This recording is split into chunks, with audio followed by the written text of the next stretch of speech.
कोई गलती नहीं की है क्योंकि आपने बताई नहीं, उन्होंने तो गलती नहीं बताई है, गलती एक्सेप्ट क्या करेंगे।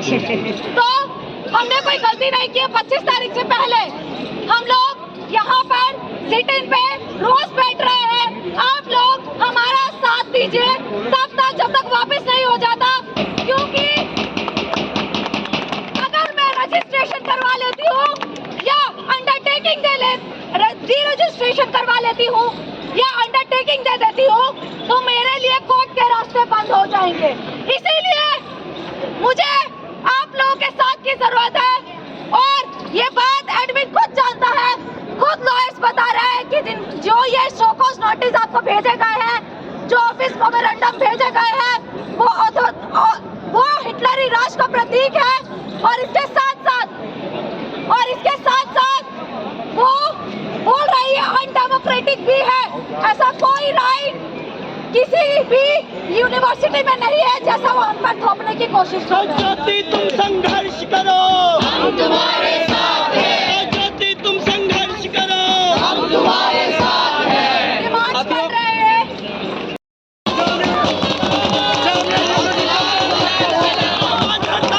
हड़ताल न माने तो डेरा डाल, डेरा डाल, डेरा डाल, डेरा डाल, डेरा डाल।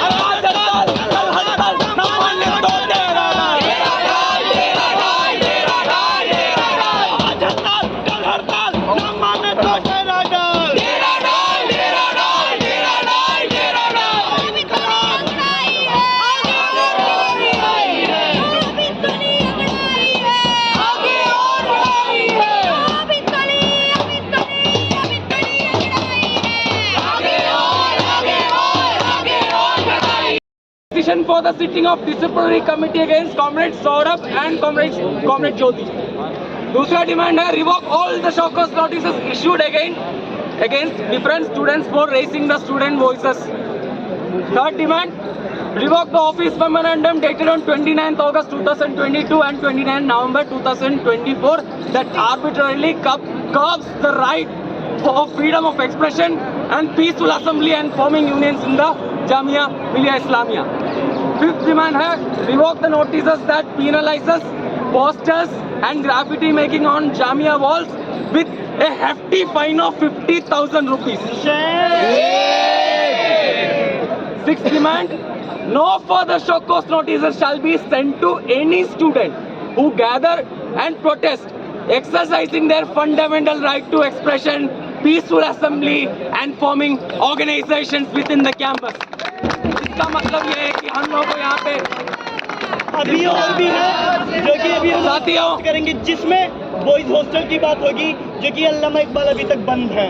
बॉयज हॉस्टल इमीडिएटली और अनकंडीशनली खोलना पड़ेगा, नोटिस निकालना पड़ेगा इन लोगों को, और लड़कों की थर्ड लिस्ट में रिलीज करनी पड़ेगी। साथियों, हम लोग जो indefinite student sit in protest जो यहाँ पे स्टार्ट कर रहा है, ये कोई हमारा डिमांड्स का अंत नहीं है।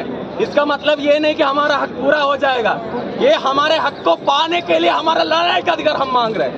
ये हमारा हक नहीं है, ये आप लोगों का भी हक है, ये आप लोगों का ही हक है बेसिकली। हाँ, ये हमें तब तक एक्सपेल नहीं कर सकते हैं जब तक इनके पास आधार ना हो सही। मतलब छोटा बच्चा जो है उसको भूख लगता है तो क्या करता है, रोता है। सही मायने में मेंटेनेंस करवाना, ऐसे वाला नहीं, सही मायने में मेंटेनेंस करवाना। गर्ल्स हॉस्टल इशू को लेकर, एनटीए वाले इशू को लेकर कि एनटीए के सारे सामान जामिया को तोड़ने होंगे ताकि मदरसे स्टूडेंट्स, हमारे मदरसे में जो बच्चा पढ़ रहा है वो जामिया में आके पढ़ सके, क्योंकि एनटीए से आप अगर संबंध रखते हैं तो मदरसे के जो स्टूडेंट्स हैं वो हमारे जामिया में नहीं पढ़ेंगे। यानी एनटीए सेंट्रलाइजेशन के फॉर्म में चल रहा है, हमारे जामिया में उसको इम्पोज कर रहा है सेंट्रलाइजेशन सोच को। और हम जब इस मुद्दे को उठा कर लेकर निकलते हैं तो शोकॉज डाल देता है जो जामिया से रिलेटेड है, चाहे वो डेस्क बनवाने हो, कूलर, वाटर कूलर का इशू हो, फ्री हाइक का मुद्दा हो। कितने बच्चे कोर्स छोड़कर जा चुके हैं सिर्फ फ्री हाइक की वजह से। इंजीनियरिंग के स्टूडेंट्स इतना ज्यादा फीस देकर पढ़ रहे हैं, वो पढ़ नहीं पा रहे हैं। ये सारे मुद्दों को छोड़कर और सबसे बड़ी बात 15 दिसंबर की वो दिन जब जामिया उस चीज से निकल रहा था जिससे लेकर आज भी हम ट्रॉमेटाइज हैं। आज भी ऐसा लगता है कि जैसे हमारा कत्ल कर दिया गया हो, सांस लेने की इजाजत नहीं है। उस दिन को हम लोग जब याद कर रहे थे सभी स्टूडेंट्स के साथ, तो ये अलग अलग से 4-5 लोगों को शोकॉज नोटिस भेजते हैं कि आपने 15 दिसंबर को याद कैसे किया। 15 दिसंबर और यही याद है, याद है, याद है, 15 दिसंबर याद है, याद है, याद है, 13 दिसंबर याद है, याद है। रही हूँ कि जो भी साथी दूर करे इधर पास आ जाइए, आपका ही मुद्दा है, कोई आपसे महरूम नहीं है। जो चीज हुई है अभी काफी लोगों ने ये बात रखी है और मैं फिर से दोहराना चाहती हूँ कि इन पे किस लिए डिसिप्लिनरी कमेटी बैठी है। जो 2019 में 15 दिसंबर में दिल्ली पुलिस ने गुंडे मवालियों के तरह इधर जाके उसे लाइब्रेरी में जाके बच्चों के सर फोड़े, उसके खिलाफ प्रोटेस्ट करते हुए हमने पिछले दिसंबर प्रोटेस्ट किया था इधर। तो उस पे इन लोगों ने शो कॉज नोटिस जारी किया है, डिसिप्लिनरी कमेटी बिठाई है। अगर आपको पता नहीं है डिसिप्लिनरी कमेटी क्या होती है, ये एक फॉर्मल प्रोसेस का सबसे पहला कदम होता है कोई स्टूडेंट को रेस्ट्रिकेट करने का, और ये कोई नई चीज नहीं है। अभी हाल ही में दिल्ली यूनिवर्सिटी में एक रशियन डिपार्टमेंट की एक लड़की को वॉल ऑफ डेमोक्रेसी पे स्क्रैप एनटीए लिखने के लिए सस्पेंड किया गया। ये सिर्फ जामिया में नहीं हो रहा है, इस मुल्क में तमाम यूनिवर्सिटीज में एक सिस्टमैटिक हमला हो रहा है हमारे डेमोक्रेटिक राइट्स को। वो डेमोक्रेटिक राइट्स जो हमारा कॉन्स्टिट्यूशन बहुत लिमिटेड फॉर्म में देता है, उसको भी सिस्टमैटिकली खत्म किया जाएगा। हमें ये बात जानने की जरूरत है कि ये आखिर क्यों हो रहा है। हम एक फांसीवादी दौर में जी रहे हैं, सत्ता में बीजेपी आरएसएस फांसीवादी बैठे हैं और अपने लोग सिस्टमैटिकली हर पब्लिक यूनिवर्सिटी में एडमिनिस्ट्रेशन में बिठा गए। हम सब वाकिफ है हमारे नई वीसी से, क्या इसलिए हमारे वीसी के जरा जानते हैं क्या किया इन्होंने। 2019 में जब काला कानून निकला था CA/NRC, जो 200 से ज्यादा एकेडमिक्स और इंटेलेक्चुअल्स ने एक स्टेटमेंट जारी की थी CA/NRC के सपोर्ट में, उसमें से एक हमारे वीसी साहब थे।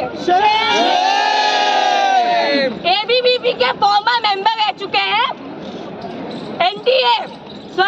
नेशनल एजुकेशन पॉलिसी जो एकदम एक काली पॉलिसी है, जो इतनी वाहियात और इतनी एंटी स्टूडेंट है कि हमारे तालीम के हक पे सबसे बड़ा अब तक जो हमला हुआ है उसमें से एक ये पॉलिसी है। इसकी ड्राफ्टिंग कमेटी में हमारे वीसी साहब बैठे थे। इन्होंने अपने एड्रेस जो ऑफिशियल एड्रेस है इनका, इसमें इन्होंने बोला था कि यूनिवर्सिटी एडमिनिस्ट्रेशन की जिम्मेदारी है कि स्टूडेंट की हिफाजत और सलामती की जिम्मेदारी यूनिवर्सिटी एडमिनिस्ट्रेशन में। क्या दिवाली के वक्त गुंडंगी गुंडों को, ABVP आरएसएस के गुंडों को आके इधर माहौल खराब करने देना, इधर दंगे फसादात भड़काने देना, क्या ये हमारी सलामती है? क्या ये हमारी हिफाजत है? हमें ये बात समझने की सख्त जरूरत है कि हमारी यूनिवर्सिटी कोई आइलैंड में नहीं जी रही है, ये समाज का हिस्सा है। और इस समाज में जो फांसीवादी दौर चल रहा है, जिसमें आवाम को, आम मेहनत कश आवाम को अपने असली मुद्दों से भड़काने, बेरोजगारी, गरीबी, भुखमरी से भड़काने के लिए एक नकली दुश्मन खड़ा करा जा रहा है, जो नाजी जर्मनी और मुसोलिनी के इटली के दौर में भी हुआ था।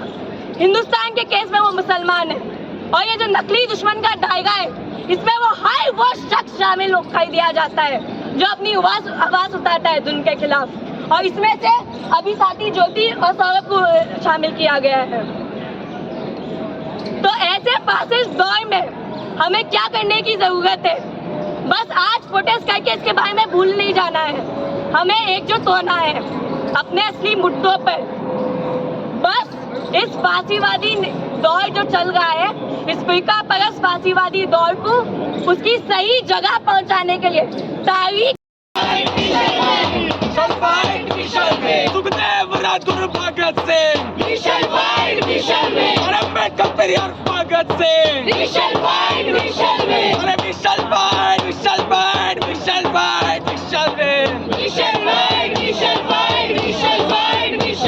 नहीं दे सकता। तो बोल सकती अल्लाह बोल। इसमें हमारा को एकदम बेसलेस शोकोस नोटिस है, एकदम शोकोस नोटिस बेसलेस है ये, जिसमें लिखा जाता है कि आपने कुछ अनकॉन्स्टिट्यूशनल नारे लगाए थे। ये नहीं लिखा जाता कि आपने क्या नारा लगाया था। और सबसे बड़ी बात यह है कि 15 दिसंबर को याद करते हुए जो शोकोस नोटिस हमने पाया है, उसके बाद इनको एक नोटिस आता है जिसमें इनको लिखा जा रहा था कि डीसी का एक्शन लिया जा सकता है, डीसी का एक्शन लिया जा रहा है। और जैसे ही और अभी क्या मेरे साथ तो वो भी नहीं हुआ है। मुझे कल संडे वाले दिन 10:30 बजे रात को सीधा ये भेजा जाता है कि हम आपके शोकोस नोटिस के रिप्लाई से, जो कि 14-15 पेजेस का था, 14-15 पेजेस का, जिन्होंने इसे पढ़ा भी नहीं होगा, सच बात बोले पढ़ा भी नहीं होगा, उसमें क्या क्या एक्ट लिखे हैं हमने, क्या जामिया का एक्ट है पता नहीं, उनको खुद भी पता होगा कि नहीं होगा। उन्होंने इसे पढ़ा भी नहीं है और 14-15 के पेजेस का शोकोस नोटिस का रिप्लाई लिखते हैं कि हम अनसेटिस्फैक्ट्री है, कहाँ पता नहीं। उन्होंने ये नहीं लिखा कि कहाँ पर आप अनसेटिस्फैक्ट्री है। उसके बाद बोलते हैं 10:30 बजे रात को मेल करके बोलते हैं 8 तारीख को वो नोटिस बनाते हैं। 8 तारीख को भी सैटरडे है, यानी जामिया सैटरडे संडे बंद होता है। इनके पास इतना टाइम था, हाँ इनके पास इतना टाइम था कि ये लोग सैटरडे संडे को एक्स्ट्रा काम करवा रहे हैं। अरे एडमिन वालों, तुम लोग लेबर हो इनके, छुट्टी तो मना लो ठीक से। उसके बाद ये 10:30 बजे भेज कर हमको लिखते हैं कि हम पे डीसी बिठाई जा रही है 25 फरवरी को, और हमें बोला जा रहा है कि हम लोग अंडरटेकिंग देते हैं, तमाम ऐसी चीजें देते हैं, पर हम अंडरटेकिंग दे देते हैं तो ये माना जाएगा कि हमने कुछ गलती की है। क्या हमने गलती की है 15 दिसंबर को याद करके? नहीं। क्या हमने गलती की है जो हम अपने अधिकारों के लिए नारा लगाते हैं? नहीं। क्या हमने गलती की है जब हम अपने फंडामेंटल राइट्स को अपनाते हैं और उसे अप्लाई करते हैं डेमोक्रेटिक कैंपस बनाने के लिए? नहीं। क्या हमने गलती की है जब हम छात्रों का मुद्दा लेकर जाते हैं और हम पे वो अटैक करते हैं? नहीं। या आप स्टडी सर्कल नहीं कर पा रहे हैं, या आप गैदरिंग नहीं कर पा रहे हैं, करें क्या इस कैंपस में? सांस ले क्या कि वो भी छीन लेंगे हमसे? एक कैंपस का क्या मतलब होता है? एक कैंपस का और राजनीति का वही मतलब होता है जो भगत सिंह लिखते हैं। भगत सिंह लिखते हैं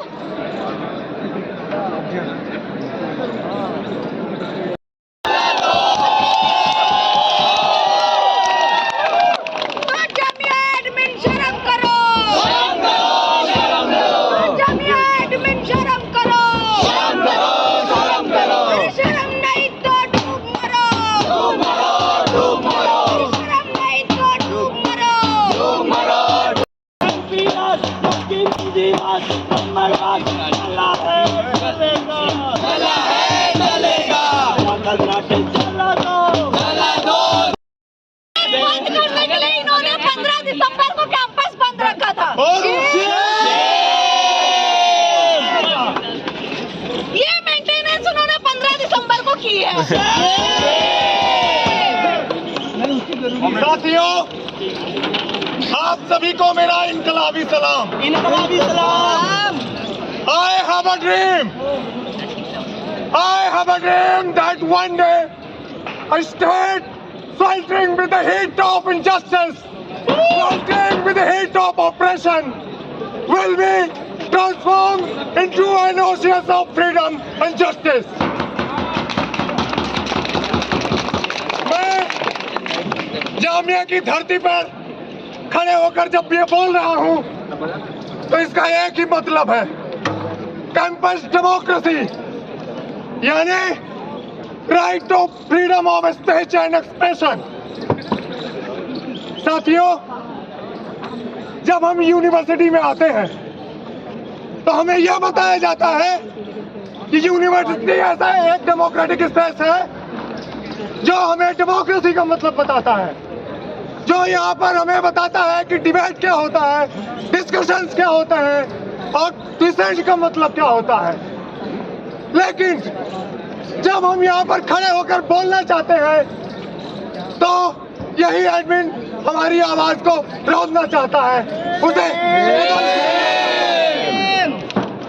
और हालत ये हो गई है कि हमें अपने यूनिवर्सिटी में खड़े होकर लोगों से बात करने की इजाजत नहीं है। हम यहाँ पर कोई स्टडी सर्कल नहीं कर सकते। लोगों के बीच में जाकर 8 बजे के बाद गेट नंबर 8 के पास बैठ नहीं सकते। ये हमारे सुपरवाइजर्स को उसके प्रोफेसर बनाते हैं, कहते हैं तुम्हारा पीएचडी कैंसिल कर देंगे, मॉरल पुलिसिंग करवाते हैं। मैं ये कहता हूँ इस जामिया वीसी से कि तुम्हें मेरे से क्या दिक्कत है, तुम आके मुझसे सवाल करो। लेकिन ये संघीय प्रशासन जो आरएसएस के बल पे यहाँ आकर बैठा है, ये उसी एजेंडा को यहाँ पर इम्पोज करना चाहता है।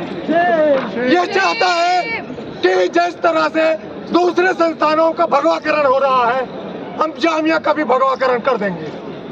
लेकिन मुर्दाबाद मुर्दाबाद मुर्दाबाद, संघीय एडमिन मुर्दाबाद मुर्दाबाद मुर्दाबाद। साथियों,